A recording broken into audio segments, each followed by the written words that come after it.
Ya, pemirsa mesti percaya bahwa kita bisa menang di kota lain yang bukan kota kita, kampung lain yang bukan kampung kita. Bahkan kita mesti percaya bahwa kita juga bisa menang di negara lain yang bukan negara kita. Salah satunya adalah Mas Tiawan, orang Indonesia ini yang kemudian menjadi raja di Korea Selatan. Masya Allah. Raja jasa insya Allah. Biar bisa ngirim semuanya. Jadi teman-teman juga harus ngikuti seperti saya. Nah gitu, beliau masuk ke Korea Selatan sebagai pekerja. Tapi begitu masuk Korea Selatan saja, dia sudah langsung buka-buka pabrik. Iya. Salah satu jam 6 berangkat, pagi buka. Nah. Biasanya tutup. Bahkan bisa nutup pabrik. Pokoknya jangan takut menjadi orang kaya, harus berani orang kaya. Takutlah jadi orang miskin. Nah, gitu kan. justru takutlah jadi orang miskin. Jangan takut jadi orang kaya ya. Iya betul. Pas Tiawan, ceritain dikit. Pas Tiawan nih asal dari mana? Saya dari Solo. Dari Tepatnya Solo. itu Boyolali tadi ya. Boyolali. Solo. Kemudian berangkat karena pengen merubah nasib, pengen nyari duit ya. Iya betul itu. Ke Korea tahun berapa? Tahun 2002 belum berangkat, tahun 2004 tepatnya. 2004 kemudian berangkat, 2 tahun perjuangannya untuk berangkat ke Korea. Saya nunggu di Jakarta waktu itu, di kebun nanas ini sambil kerja di pabrik juga. Dan proses ke Korea itu nggak mudah, jadi sangat susah. Jadi kalau ke sana harus berhasil juga ke Korea. Jangan ke Korea cuma lewat aja pulang seperti semula kan nggak. Harus beda ya. Harus beda gitu. Nah setelah 3 tahun di sana, beliau kemudian akhirnya buka restoran, kemudian jadi jual-jual apa aja sampai kemudian menjadi pengusaha hebat di Korea dan menjadi menjadi ayahnya atau menjadi kakaknya teman-teman yang hari ini ada kerja di Korea. Mas Tiawan, ya, siap. Supaya memberi semangat teman-teman, beneran jadi pengusaha nggak tuh? Insya Allah jadi pengusaha. Kalau kaleng-kaleng bukan pengusaha. Tadi udah lama lah, udah nekun usaha ini udah lama. Tapi waktu saya yang betul-betul mulai konsentrasi ekspor impor itu tadi itu tahun 2019 saya betul-betul ekspor impor kain tekstil itu dari Korea untuk dibawa ke Pekalongan, Bandung dan Tangerang sini. Kalau boleh tahu sekali ngimpor ke Indonesia berapa duit? Kalau untuk sekali ngimpor satu kontainernya itu senilai 1,9 gitu. Jadi kalau 1 bulan itu kadang 5 kontainer. Tapi itu uangnya teman-teman juga. Jadi teman-teman pedagang itu patungan juga tadi. Iya, apapun itu kan, itu kan 10 miliar gitu kan. Kami sendiri di sana memberikan kemudahan untuk mencarikan barang-barang. Teman-teman kan dari Bandung, dari Pekalongan kan nggak tahu bahasa Korea. Jadi saya punya koneksi di sana, saya ajak ke ke pabrik-pabrik tekstil sana. Kebetulan pabrik tekstil sana yang sangat bagus di sana gitu kan. Iya. Proses pasti ada ya. Tapi ya harus dimulai gitu. Kalau nggak dimulai nggak bisa. Dan yang paling hebat lagi adalah impian. Mimpi di atas mimpi. Mimpi di atas mimpi. Itu salah satu motonya beliau, tagline beliau. Betul itu. Bisa dijelasin dikit nggak? Iya, kalau mimpi di atas mimpi, saya ingin umpamanya ini Ustadz punya mobil, saya harus di atasnya punya mobil ya gitu kan. Jadi setiap orang itu bisa memiliki seperti itu. Jadi setiap orang bisa seperti Ustadz juga lah, seperti saya juga bisa. Jadi bagi teman-teman yang ada di mana aja harus punya tekad yang kuat. Kita punya impian yang tinggi, jangan mimpi cuma di tengah-tengah tapi mimpi di atas mimpi. Kita punya angan-angan jalan harus jauh gitu kan.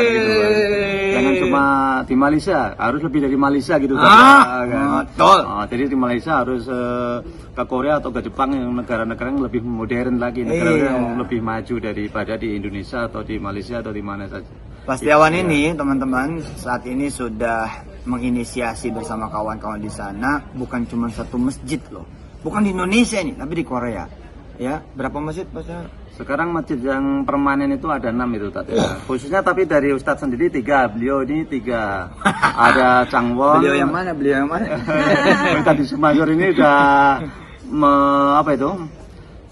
ente aja yang inti 6 luar biasa.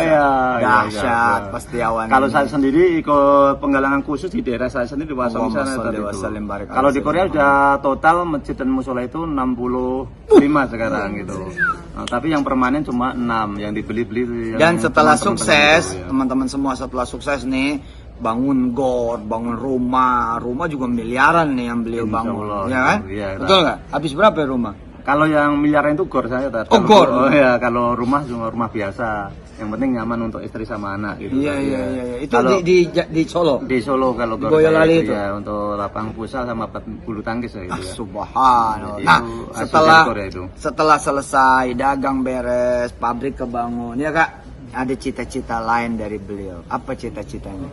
Cita-cita saya yang belum tercapai gitu, ingin menghafal ke apa, ingin menjadikan anak saya itu menjadi imam besar di Korea dan ulama ini. Jadi Imam impian saya besar yang ini di kan, Korea. karena di Korea itu tadi karena belum begitu banyak orang asli sana menjadi imam gitu lah. Allah. Jadi anak saya ini akan saya siapkan, saya wakafkan membuat masjid di sana nanti anak saya itu. Subhanallah. Saya tidak punya mimpi yang lain, tapi mimpi anak saya harus bisa menguasai di Korea untuk Sallu mengembangkan ala dakwah di Nabi. sana gitu. Kita doain pasti ya Wan, dan kita doain semua kawan-kawan kita yang masih berada di luar negeri, Hong Kong, Taiwan, Thailand, Singapura, Brunei, Malaysia, Arab Saudi, dan di mana tempat ya. Mudah-mudahan semuanya pada sukses lebih dari Mas Tiawan. Ya, alhamdulillah dengan izin Allah kan diantara mimpinya dari Al-Quran adalah kita kemudian bergerak ke 5 benua. Ya, kita memasok imam-imam di berbagai masjid di seluruh negara di dunia ini. Dan alhamdulillah salah satunya berkat Pastiawan dan kawan-kawan KMI Korea dengan izin Allah. Ini termasuk generasi-generasi awal nih Hikman Fakih yang dikirim ke Korea. Dulu meragukan ya? Iya, meragukan. Kan pertama kan ngirim 5 atau 3 ya tadi. Iya, iya, iya. Lah 3 itu saya bingung, ini ustaznya kecil-kecil gitu. Aku nggak berani milih nih Tat. Karena kan waktu kan saya yang ngundang Iya, Tat. iya, iya. Yang milih biar jamaah saya sendiri. Iya, wong kan. santrinya, wong kiainya kecil, ada santri kecil-kecil. Iya betul, aduh dulu itu. Loh, pasti orang ngambil ustaz kecil-kecil gitu kan. Yang kan temen rata-rata kan umurnya tua-tua Tat. Iya, iya, iya. Maunya kan di atas itu umurnya. Iya. Kalau ngasih tahu biar itu. Yang dewasa, Iya, yang apa, nggak taunya ini itu. benar-benar muda gitu. Iya kan. betul-betul Belia kan, gitu iya ya. betul. Nah, kemudian waktu itu langsung dia datangnya hari apa itu, saya nge-live lewat Facebook itu, dia baca surat apa guys pertama kamu itu dulu ke Masjid Darussalam yang belum sekarang itu. Oh ya, apa dulu ya? Surat. Lupa Kamu waktu berangkat tuh umur berapa, Man? Berarti seleksinya itu dari Facebook. 18 Seleksinya tahun. di sana itu. 8 Jiasan, masih waktu- kelas 11 itu. Waktu berangkat tuh masih sekolah di Darul Quran, belum selesai, masih kelas 11. Nah ini yang diwariskan oleh kami-kami di seluruh santri Darul Quran untuk berani gitu. Jadi berani ngimamin di musola, di masjid, di kampung sendiri, dan kemudian berangkat ke kampung orang lain, ke kota orang, dan kemudian ke negara orang lain. Tebar imam. Tebar Seluruh imam, Indonesia. Jepang, Seluruh Korea Selatan, Hong Kong, Ini Amerika, sudah korban. paling disenangi sekarang. Awalnya Kangen juga- sama orang Uzbekistan sekarang. bisa diangkat manto. Ya, Belajar di Mabes Uzbekistan. jadi banyak belajar sama beliau sekarang. Gitu ya. Ada sih beberapa waktu. Sekarang kan masjid yang baru itu kan ada kamarnya khusus itu. Tad. Iya, Jadi iya. kalau ada imam dari Indonesia atau dari mana saja kan ada kamarnya. Jadi orang- Dulu dikecilin, sekarang dikangenin Ya, ya. dulu dikecilin. Dan itu. memang Indonesia itu di mana-mana dikangenin. Dan juga karena apa? Akhlaknya. Ya Jandi, jadi akhlaknya imam-imam di Indonesia itu, dari Indonesia itu mah akhlaknya nomor 1. Nggak seneng debat, nggak seneng kemudian apa jidal ya, nggak seneng tengkar gitu. Dan sama orang sopan, ngambilin air, ikut Hikmat ya. Iya bener-bener apa namanya ngepel itu tuh dikerjakan sama seorang imam kan buat orang lain aneh gitu loh. Man, pengalaman apa ya waktu sama Pastiawan pertama-tama di Korea? Ya pertama-tama awalnya sih ragu, takut gitu ya. Iya. Karena saat turun dari bandara gitu kan, yang jumbo itu kok tua gitu, gede-gede gitu kan. Saya merasa mereka percaya nggak sih sama saya gitu kan. Iya, Karena iya, udah iya. saya masih sekolah gitu, masih kelas 11 waktu itu kan, naik kelas 12.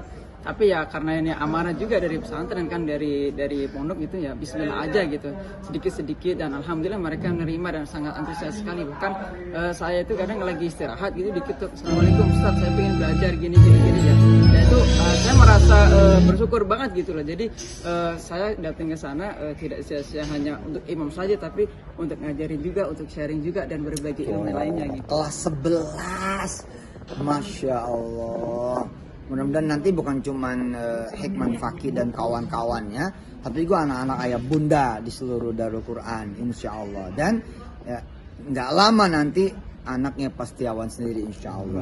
Titip nih anaknya Pastiawan, diajarin kiroatnya dan lain sebagainya. Oke, Hikman, nyenengin Pastiawan dan kawan-kawan KMI Korea dan seluruh jamaah ya. Ayo baca Quran. Nurun ala nur. Mimpi di atas mimpi. Cahaya di atas cahaya. Bismillah. أعوذ بالله من الشيطان الرجيم بسم الله الرحمن الرحيم الله نور السماوات والأرض مثل نوره كمشكاة فيها مصباح المصباح في زجاجة الزجاجة كأنها كوكب دري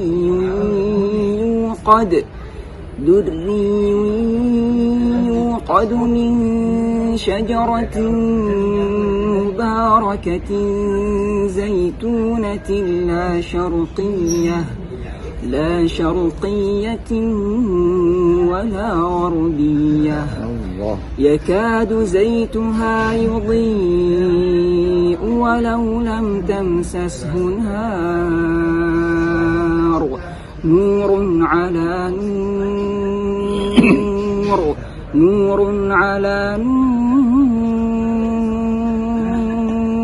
يهدي الله لنوره من يشاء ويضرب الله الأمثال للناس والله بكل شيء عليم ما شاء الله صدق الله العظيم Allahumma arhamna bil Quran, amin, insyaallah. Ayah bunda semoga dirahmati Allah, milikilah cita-cita yang tinggi untuk anak-anak ayah bunda, tidak cuma menjadi imam di rumah, di musola di rumah, di masjid di rumah, yakni di lingkungan sendiri, tapi punyalah cita-cita anak saya harus jadi ulamanya Spanyol gitu, anak saya harus jadi ulamanya Inggris, anak saya harus jadi ulamanya di Amerika, anak saya harus jadi ulamanya dunia gitu, insya Allah. Mas Tiawan, makasih, selamat kembali ke Korea Selatan, salam sama kawan-kawan KMI di sana, dan terima kasih banyak lah ya udah memfasilitasi imam-imam muda yang dari Darul Quran dan dari seluruh penjuru tanah air berangkat ke Korea. Dan Rizky, Mas Tiawan dan kawan-kawan Korea ya dibanyakin oleh Allah Subhanahu wa taala, sebanyak-banyaknya, diluasin juga seluas-luasnya. Man, belajar terus man. Jangan puas dengan keadaan ya dan pujian sekarang, kembalikan kepada Allah dan terus lagi belajar. Dan bisa ditunggu nanti episode berikutnya ya, dinikmati sedekah di MNC TV. Saya Yusuf Mansur. Saya Hikman Fakih. Asik. Saya Setiawan Korea, Ice Cargo Jos. Wah, Penutupannya itu tadi, Iya, Ice iya. Cargo Jos gitu. Ice Cargo Jos. Iya. Iya, ini usahanya dia. Assalamualaikum warahmatullahi wabarakatuh. Assalamualaikum warahmatullahi wabarakatuh.